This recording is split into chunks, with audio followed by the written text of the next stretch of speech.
hay muchos obreros que están comiendo. Pues hay algunos, incluso, sin saber por qué y sin permiso, se van a sus casas y no vuelven por la tarde a trabajar, salvando... Faltaron por algo, les dio un aire Sí. y no volvieron.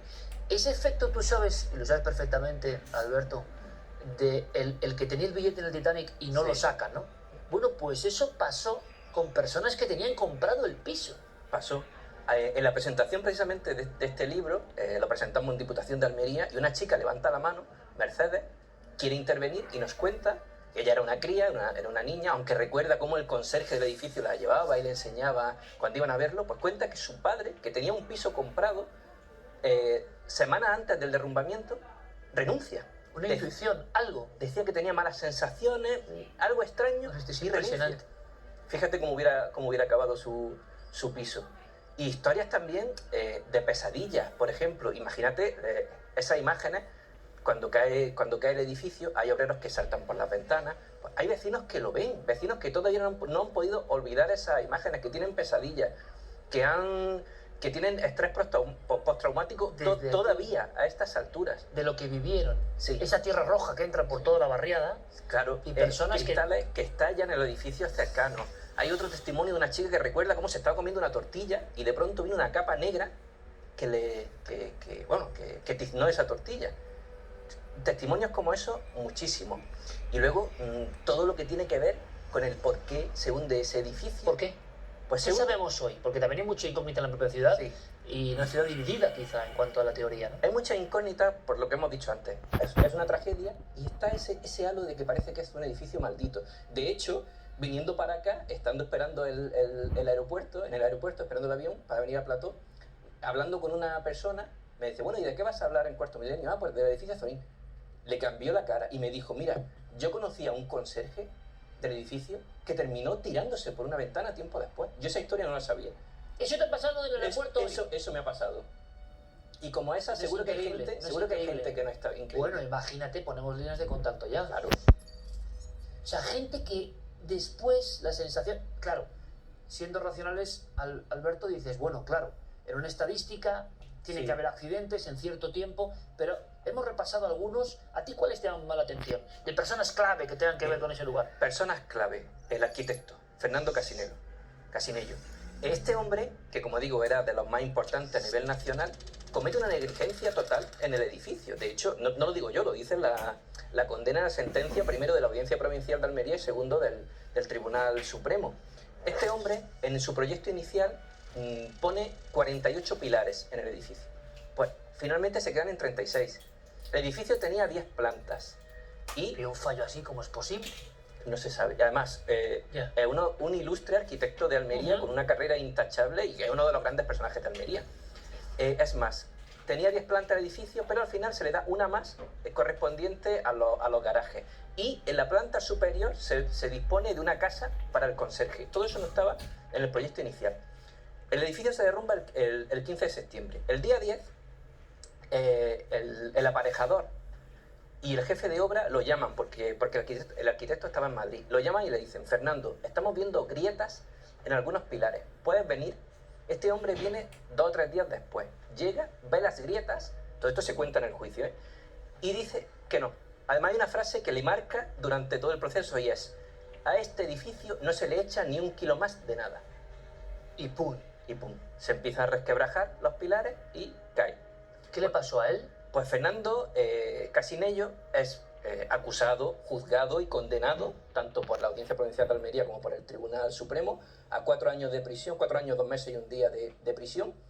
Pero él, en un viaje a Nigeria, porque él era conocido también fuera de España y estaba viendo proyectos arquitectónicos en Nigeria, estamos hablando de julio del 75, finales de julio, le pilla un golpe de estado en Nigeria, un golpe de estado sangriento, se viene a Madrid y cuentan, porque hubo pocas noticias en la prensa, que contrajo en Nigeria una extraña enfermedad tropical. Un tipo virus. Sí, y murió. Y murió en Madrid en agosto del 75. Bien, este es un protagonista, pero hay más en el ámbito de la policía, de la diputación, de... O sea, cuando tú has listado las personas con muertes peculiares, hay accidentes increíbles. O sea, alguien le mordió un tiburón y El jefe, el encargado de los servicios médicos de Almería, un valenciano llamado Jorge Durich, le alcanza un tiburón bañándose años después, tranquilamente, en Valencia, en su tierra.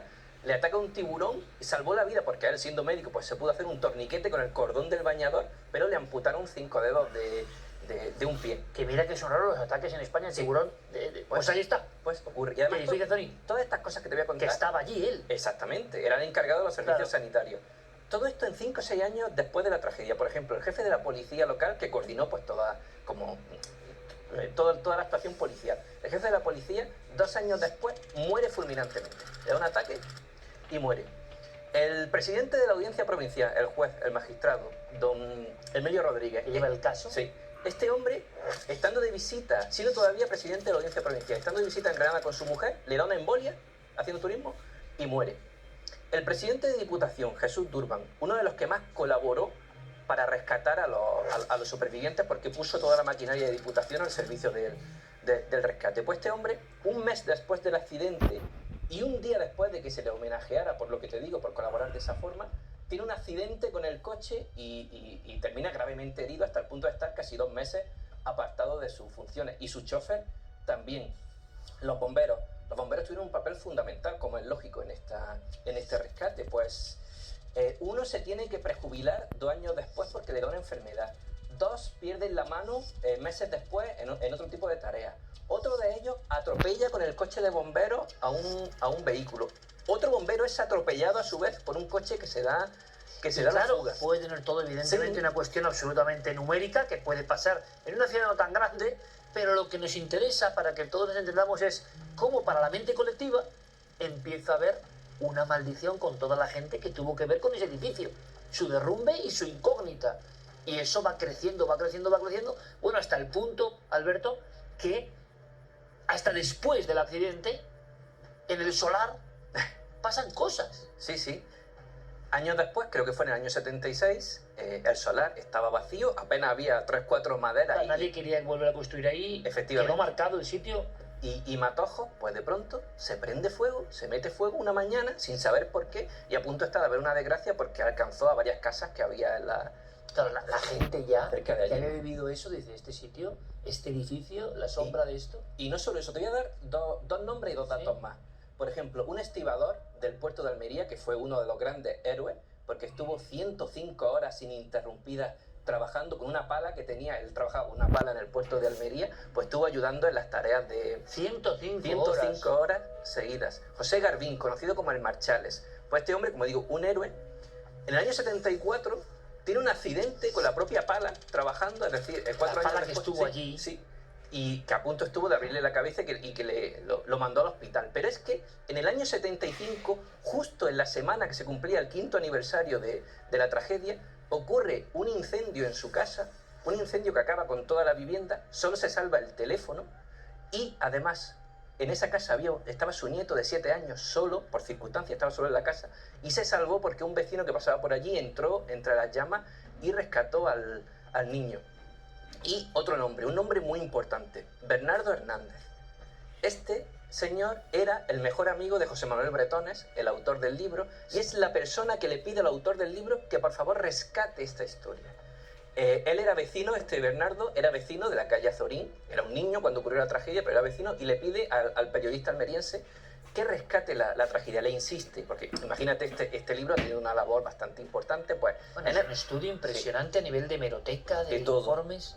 Pues en épocas en las que el autor, por circunstancias, no podía seguir, le animaba, le alentaba. Pues este hombre, que era la única persona que sabía de la existencia o de la próxima existencia de un libro, fallece repentinamente en su casa, día antes de mandar el libro a imprenta, desde la editorial.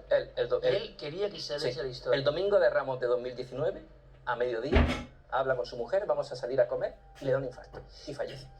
Y para la gente de Almería, sea absolutamente irracional o no, la creencia popular, porque el listado es inmenso, alguien puede decir, bueno, claro, puede ocurrir bien, pero lo importante es que en Almería, una ciudad, una urbe, una historia que nos puede recordar a las pequeñas aldeas malditas, a la situación.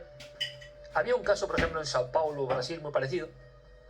La gente le cogió... Y hoy no hay nada, ¿no? No hay... O hay ese edificio que hemos visto ocupa el lugar o no es exactamente el lugar. Sí, en ese mismo lugar hay otro edificio, totalmente distinto y con otro nombre. Pero Nosotros estuvimos por allí preguntando a la gente, hablando. Porque el autor dice algo de que veían cosas misteriosas. No, el autor habla de premoniciones, de sueños y de gente que, como bien te he contado, renunció a esos pisos. Y sobre todo de malas casualidades. A mí me da la sensación, que hemos intentado hablar con personas de por allí, que la gente piensa que da mala suerte recordar esto. Oye, pues espero que no, pero lanzamos ahí la vía de contacto por si hay personas, historias, cosas, que el efecto mágico de Cuarto Milenio es como una llave que abre conciencias, ¿no? Oye, es el momento, más aún en homenaje a todo esto que ocurrió, y puede que tengamos un resultado interesante, Alberto. Es que son demasiadas casualidades, Iker. Por ejemplo, un bar que había en esa época, Bar Sí. Santa Fe.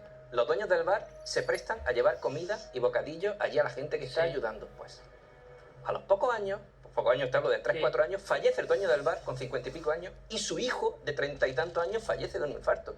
Es que son demasiadas casualidades. Y eso el pueblo lo sabe, eso Sí. la gente lo sabe. Claro.